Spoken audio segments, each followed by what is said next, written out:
Welcome back to another episode of Where the Game Lives On, the official podcast of the Missouri Sports Hall of Fame. I'm your host, Noah Tucker. Over to my side here is my co-host. How are we doing? Just fine. How are you today, Noah? Doing well. Byron Shive, the president, CEO, executive director, all of the above of the Missouri Sports Hall of Fame. We've also got a special guest in today. Introduce yourself, Rico. Well, you just did. Actually, it's Rich Pierson. I'm a PGA Tour rules official. I'm the advanced rules official for the Price Cutter Charity Championship presented by Dr. Pepper. And I've been advancing this thing for some 25 years. And yes, my nickname is Rico. That's true. And is it all right if we call you Rico on the podcast? Yeah, my first question, how did you get the nickname Rico? My very first event with the tour in 1991, Innisbrook, Florida, and that's back when it was the JCPenney Classic. And John Brindle, the rules official who advanced the event, introduced me to the superintendent on the sixth green. And he said, "This is a new official, Rich Pierson."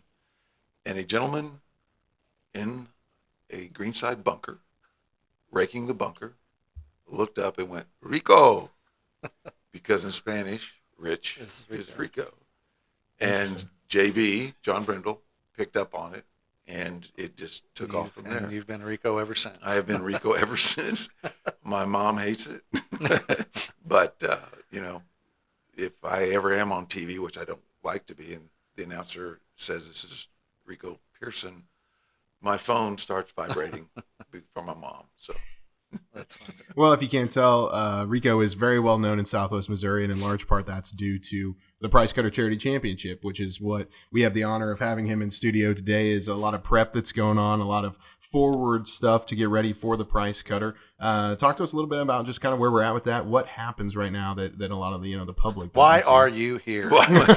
Essentially. Well, typically we arrive on Monday, and then we hit the ground Tuesday, trying to put our mobile office together, getting everything together, administrative. Take a look at the golf course, meet with the superintendent, and then today, once we finish here, I get to go out and start the out of bounds, which we typically do Wednesday, Thursday, moving into painting the golf course, the penalty areas, which there are quite a few here, and a lot of out of bounds as well, getting everything ready for the competition. In the meantime, the administrative part of it is getting the field ready, which comes out on Friday, working with Byron and Taylor on the Pro-Am, the following tournament Wednesday, and just getting everything, making sure all the build-out is done, and the golf course is ready. We have an agronomist who arrived yesterday that he works with Jonathan, the superintendent, hand in hand, getting agronomically the golf course ready. So it just culminates everybody working together, so when everyone shows up on Monday, we're ready to get after it. So you mentioned that you got a chance to go out yesterday and take a look at the course. Last Friday we had a crazy storm that just popped up, and straight line winds, some trees down. How's it looking out there with regard to the storm damage? It's to me, it's kind of eerie. I just finished working the Rocket Mortgage up in Detroit, and they had the same thing happen to them, but theirs happened on the weekend before the tournament week. We're here. Lucky it happened. At least it was before the build and everything. Yeah. But some 14 trees came uprooted or were struck by lightning. And Jonathan and his crew, plus there's a subcontractor that's been brought in, and everything is supposed to be done in a couple of days by Friday and cleaned up and ready to go. So you're kind of a bad luck charm. That's what I'm hearing. Yeah, I was told that yesterday. So I know it's just poor luck, but obviously, if you can't tell, Rico is very well known here at the Hall of Fame. I've known you for a long time, about all of 15 minutes, right? No, but no, a lot of folks here at the Hall of Fame appreciate Rico for what he's done for the Price Cutter Charity Championship. Now, I've heard a story though that you were actually here in Springfield before you were working as a rules official and all that. You came and you were actually caddying an event here once. I caddied here in 1990 and 1991. Wait, and so tell me that. Was that kind of like whenever? So I'm sorry, I got my dates wrong. It was I know, was it 90 was the first one. 90 was the first year, yeah. So it was 90 and 91. Wow. Yeah. And so was it like surprising to you, or was it a full circle moment whenever you came, on with the Korn Ferry and then you started doing the advanced stuff for tournaments and you worked this one? It was absolutely surreal, remembering how hot it was from the caddying part of it and carrying Don had a very heavy bag. Don Robertson. I think we missed the cut both years. So Bad luck, Charlie. obviously it was, there's the bad luck again. But to then turn into where I advanced the same event I used to walk the fairways in it's really cool. Yeah. What's it like seeing just all these guys that golf that are one step away from being on the tour and, getting to work with them and just kind of like, you have interesting interactions with them. What's that like? Almost friends. I mean, you mentioned earlier a tour guy that's headed here that was calling you. I mean, obviously you're friends if he's calling you up like that. I mean, they're going to be playing on the tour very soon. So to me, it's a business relationship. Okay. I think people ask me, why don't you work full time on the PGA Tour versus the Korn Ferry Tour, where I enjoy the Korn Ferry Tour because I get to watch these young men mature and move to the PGA Tour. And I think it's a mutual respect if you treat someone, whether it be the player or the caddy or the volunteers, instead of just looking at people as if, I'm the rules official, so therefore I get this respect because I'm a rules official is the wrong way to do it. I think when you're around people, whether you're advancing or just working the event, is to get to know people, ask them questions about themselves so they feel like they're, a part of it. And so with players, it's just, like I say, I was just at Rocket Mortgage and I see guys that I haven't seen for, a year or so that played here at this event. And now they're multi-millionaires, So is there almost like you're teaching them how to behave as a professional golfer in a sense. This is the expectation of when you come to a course and a tournament, you can't do this, you can do that, you need to respect this, do that. And it's kind of preparing them as they step out into the quote unquote real world. Is that kind of accurate? Or? Yeah, that's one of the things we, as a committee of rules officials and operations, we are trying to educate these players to prepare them for the PGA Tour, because it's a much bigger stage, a lot more money, a lot more people around them, trying to get a piece of them. So we try and just help them mature for that when they make that move. That's really cool. This may not be the best analogy here, but just with what you're telling me, obviously these guys are professionals, but it kind of feels like a JUCO, like a junior college kind of vibe with like just teaching these guys the ropes and whatnot so that they can move up to that next stage. And that's so cool. That's awesome. You mentioned that when you said, when I'm on TV and I don't like being on TV, which struck a memory for me. Not too long ago, I'm watching TV, watching golf, watching Patrick Mahomes and Josh Allen and playing in the match. And I'm like, wait a minute, I know that guy. You were a rules official for the match. That's correct? Get out. So how'd that happen? And 2 matches ago. Well, what we try and do is rotate rules officials based on their schedule when the match comes on. And it happened to be lucky for me that myself and another rules official, Mike Pierson, our schedules made it so that we could do the match out at the Wynn in Las Vegas. And it's something different. Sure. As far as the marketing the golf course and the different people you're working with, even though we do work with TV and production companies, but it's, we were like the center stage in that event. So, but was there anything that came up during that where like you had to you had to assess a shot or oh anything yeah, like that? that's what I'm saying. I saw him on TV. Like you were actually like, yeah. I was Mike took him from the tee. I was in the fairway, spotting, and then I had the responsibility because of the betting aspect of it. I was measuring, close to the hole and fairways and stuff like that, I got yelled at a couple of times by Tom Brady, but he said I lied to him. Interesting. The GOAT, not when it comes to golf though. He was late for the tee. Really? He had to change his outfit. That's so cool. It was very fun. I was making the analogy the other day. People are like, when it comes to the match, they're like, why do athletes make so much money? I'm like, well, we are so invested in these people. We'll turn on the TV to watch them play a sport. They're not even a professional. Solution in a sport they don't even play. Yeah. But Well- I will say this about that match. Mike and I, we guaranteed we do all 12 holes. We get it through 12 holes, but it had never been done before. Plus the putt, the very last putt, won the match for Rogers and Brady. So That's cool. Not quite like the match this year. It was they had Steph and Clay, and wasn't quite as it was kind of over after like maybe 6 or 8 holes, and the Chiefs guys just couldn't get it. It wasn't the drama.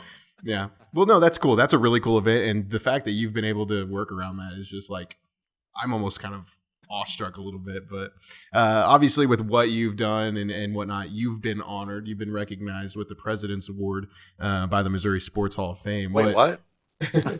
Just kidding. When was that? Back in 2019? No, it was actually last year. Oh, okay. So what was that like? Talk to us about that experience, being able to work. Obviously, you work with the prize cutter side, but being able to be, on the Hall of Fame side and being able to be recognized. What was that? Well, first of all, when it was brought up after the event, I thought that Gerald and Byron were just pulling my leg. I didn't think that whatever, that's great, but haha, let's move on. But then a few months later, all of a sudden, I get the invitation and the call, and it became reality. And I think the way I looked at it was, I don't deserve this, and I'm thinking about myself and the fact that I'm just here doing a job, doing what I want to do, what I love to do, being around people, and you don't think you deserve something like this, but then you get to thinking about it. And my wife brought this up, that it's not about what I think, it's about what people think about you. And sometimes your persona is one that your humbleness prevents you from accepting it. Does that make sense? Mm-hmm. Yeah. That you just have to turn it around and go, okay, they want to show their appreciation. And so you just, have to gather your thoughts. It's just like when I shook your hand and introduced myself, I was like, yeah, I've never heard a bad thing about you. It's it's on the same chord, honestly. After we have stopped, I'll tell you a few stories. I'm sure there's some players and caddies that have not very good things to say about So do you ever me. just wear the red, white, and blue Missouri Sports Hall of Fame letter jacket around the house? Of course. Are you kidding me? Get out of the shower and go to the job. Of course you wear it around the house. I want to know, do you ever wear it out anywhere? You ever wear it to an event or anything? Well, I worked at the event, and when Gerald Gerald was put into the Hall of Fame. Oh, came back for that. Yeah, he did. Yeah. It's news to me. They made, and at the last second, Byron notified me that I was actually speaking. Oh, really? Whoops. Apparently, you don't have any issues with that. I Well, mean, join the podcast with us. It was nerve wracking, but I think people thought that I was going to be kind of funny with Gerald, and then it turned out to be I was pretty serious about it because of the respect for him. And He still talks about that night and about your speech and some others that it got to him. yeah, because all he has done for this community, for the tournament, everything Gerald stands for, much respect. Yeah, and of course, if you're a listener frequently on the podcast, you know Gerald Andrews, former president of the Missouri Sports Hall of Fame, oversaw the price cutter, actually a Missouri sports legend because of all that he's done for Missouri sports. We can't mention him enough, truly, we can't. But kind of shifting gears here, getting back to you, Rico, obviously so much involvement with golf and so much here with what we've done with the price cutter. It's a new time. It's a new era that we've entered per se in golf, and we're just kind of curious on your take with just where the live situation is in the PGA right now. However you want to talk about it, we just kind of want to hear your thoughts. We want to pick your brain for what it's worth. I don't want to get in too much trouble here, but I think people who know me know that you ask me a question, I'm going to give you the answer whether you like it or not. And so no apologies for that. But it was confusing, when it happened. For me personally, to see players suing other players, I thought that was shameful. And then as it transpired, where we knew that, and our commissioner said that we didn't have the pockets to fight these guys forever.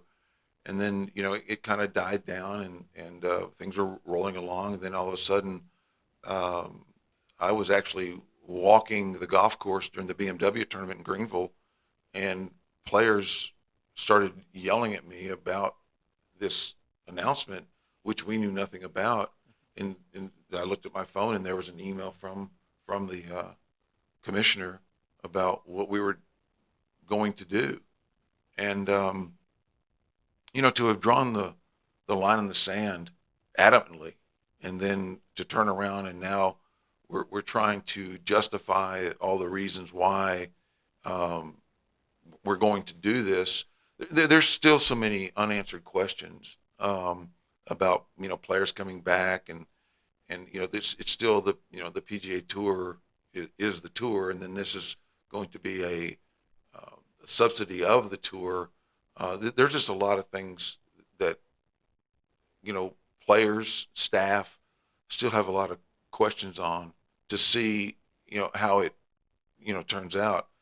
Because another part of it, if you look at it morally, to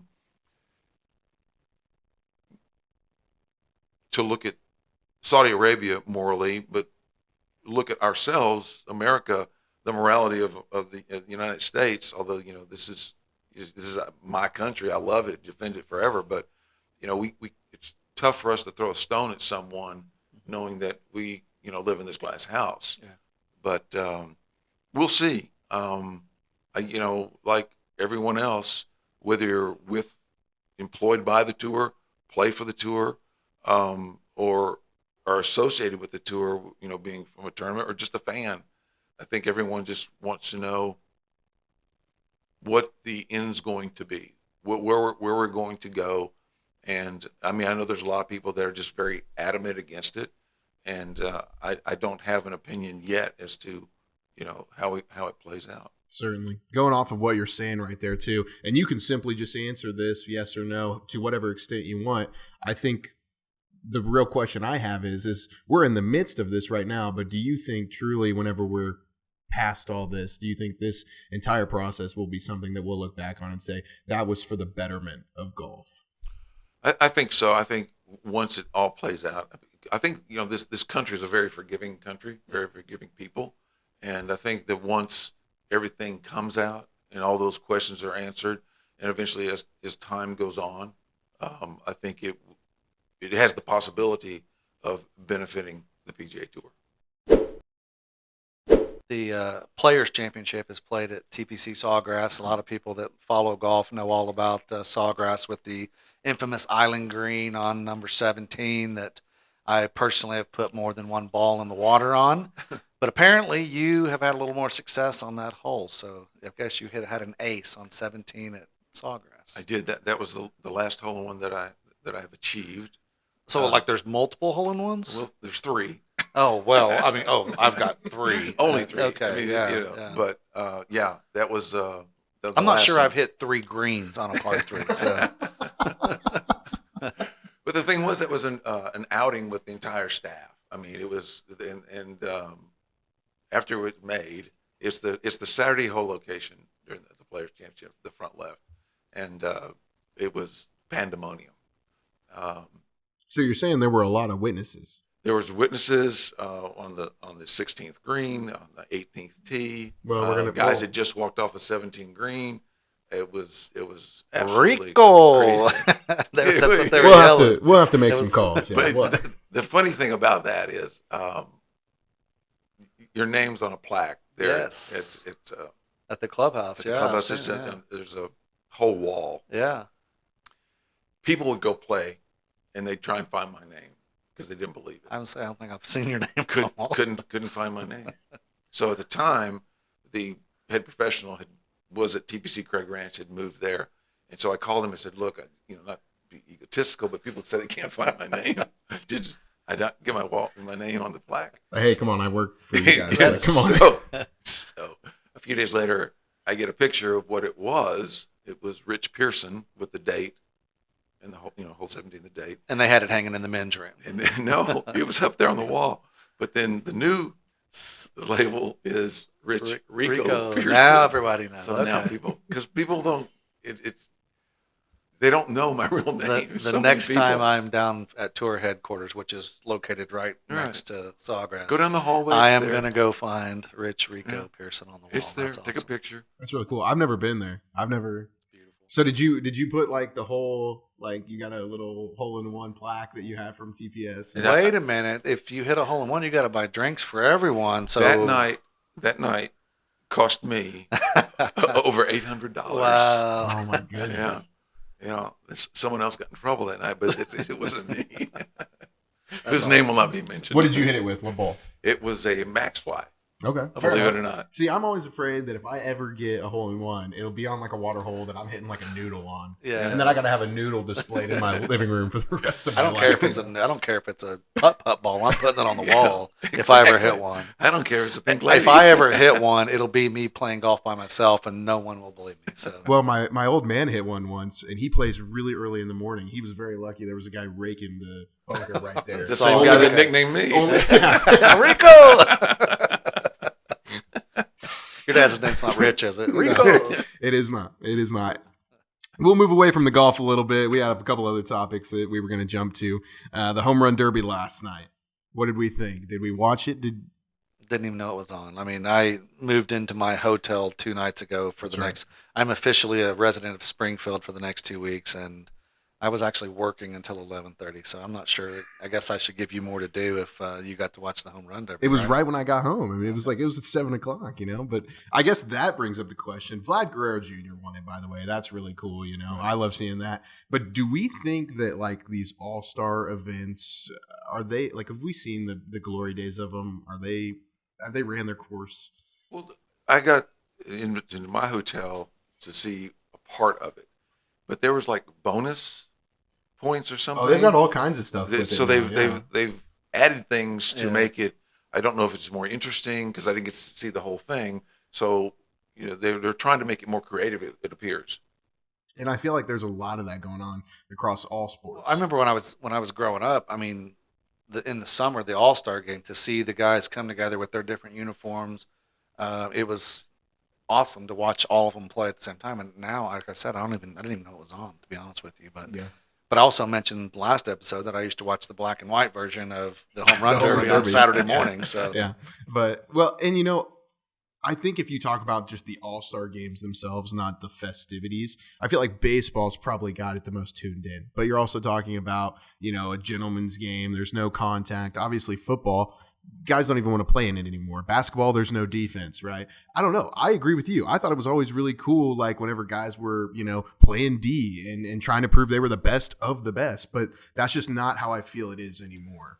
I can remember the Pro Bowl in football where they were playing. They were actually trying to win the game and hitting people. And now it's flag football. It's flag football. Yeah, they literally have gone to flag football. Which, hey, I think the kids probably think that's awesome. But it's like, I know these dudes are stud athletes. You know what I mean? I don't need to see them just run around the field. But even the NBA, the slam dunk contest, they've added different events with the WNBA and the NBA players playing the 2-on whatever it is they do. I Mm-hmm. mean, they've just, like you said, they're trying to adapt it to a younger audience, I guess. But I don't know. I think they've kind of hockey's the same way. Watching their all-star games. I mean, don't they do like a 3v3? Yeah, they just do all kinds of creative things, and you know, and then the actual game itself is just like the basketball and everything else, which is offense. I think in baseball that when a few years ago, I don't remember how long ago it was, when they ended in a tie. Even though it's an exhibition, that just don't think it's set well with people, and that's when they started. You know, okay, if you win this, then the American League gets or National League, and I mean, it's if your team is having to go on the road for Game 7, and you can look back to the summer because the team in your league didn't try hard enough at the All-Star game. That's disappointing. But I think that's more what they're focused on though nowadays is not necessarily the game itself because they know that that's the direction it's going. They're more interested in these festivities and getting people interested in them. One thing I did think was cool as a baseball guy from the home run derby last night is there so much stuff is analytics driven right now, and they had like you could see their launch angle, you could see the exit velocity, and I thought that was so cool because these dudes are out here just like hitting missiles.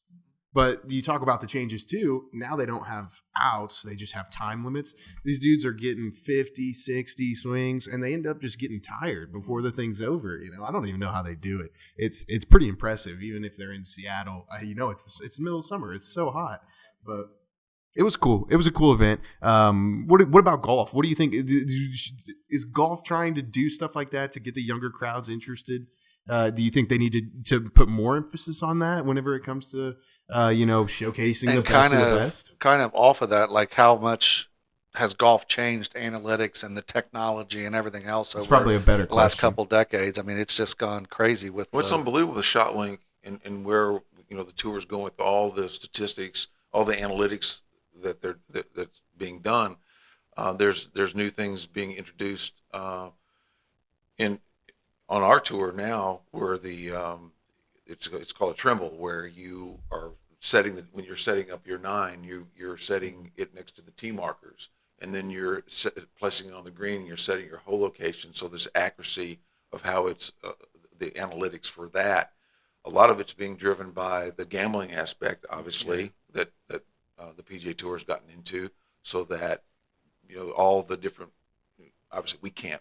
As employees, we can't wage, so I don't really know a whole lot about this waging thing, but there's all kinds of different wagers you can put on. So we have to have the most accurate information to the public for this. So you mentioned gambling. Like in the state of Missouri currently, gambling is illegal. I think it's a matter of time. It's been brought up in the legislature. I mean, I think with the other states, it's going to happen. There's like a bill waiting. Yeah, eventually it'll get passed, but I know FanDuel or whatever, one of the DraftKings, yes, has got kind of a deal with the PGA Tour. And how does that affect things? Like at a tournament that it is permitted. Like obviously we can't have it here currently, but how does that affect things in terms of the play, or how does it work? I guess I mean, obviously you go online, you become a member or sign up for it, whatever that process is. But the funny thing is I was sitting by the 12th hole at Rocket Mortgage, and 3 guys walked past me, and they were talking about the bets they were placing right then and there on their phones about what they were, different things, and it was just, it attracted, I think, another audience out there of guys that really wouldn't spend their time at a golf tournament, but they want to be in with the action as they're making their action. That's incredible that they literally are betting almost shot for shot. You can if you want to. So that's where the analytics are coming in to make it as precise as possible. Kind of came right back around to the first question there. That makes sense a lot too on the Korn Ferry Tour. These are guys that obviously you end up knowing. They become big names, but even somebody that comes down to our events, they may not know every golfer, but then they could put investment in it. Obviously you can't do it here in Missouri right now, but that's interesting. I definitely think that's the question people always ask too, is like, how do we draw new audiences? How do we bring new people to the game? I never would have really thought of gambling as being that though. It's big. Speaking of making better, you've been at the Price Cutter Charity Championship for 25 plus years. How can we do it better here in Springfield? What can we do to make this tournament one of the best on the Korn Ferry Tour? I think obviously this is your first full year by yourself without your wingman. Yes, I call it trying to ride a bike without training wheels. So. True. But I think one of the big changes you came up with is you moved away from your Wednesday Pro-Am of being a shotgun. You've gone to what is now very popular with tournaments and players, the 9 and 9, where a player only is responsible playing 9 holes, and then it's passed off to another player. And in the heat of July here in Springfield, to do an 18-hole shotgun, it's pretty tough on the player. And also for the amateurs, it's an experience where they get two different professionals, and you never know which one is going to be moving quickly. The future superstar. Yeah, exactly. Yeah. Another thing is, you've identified the importance of the caddy, and this year, in conjunction with Highland Springs Country Club, you're moving them into the clubhouse in their own separate dining area, and that's huge. So when a player looks at his schedule, picking and choosing, They see those enhancements for themselves and for the caddy, and that's, hey, even though the scores are low, due to the agronomics here, the heat, let's go play that one. Let's do it. It's just part of the schedule, because on the Korn Ferry Tour, it's tough to take a week off. Yeah. You really don't. I mean, you want to get as many points as you can, and now 30 guys are going to the the PGA Tour. Why would you take a week off? Yeah, you want to be one of them. Yep. Certainly. Well, hopefully more improvements to come down the road.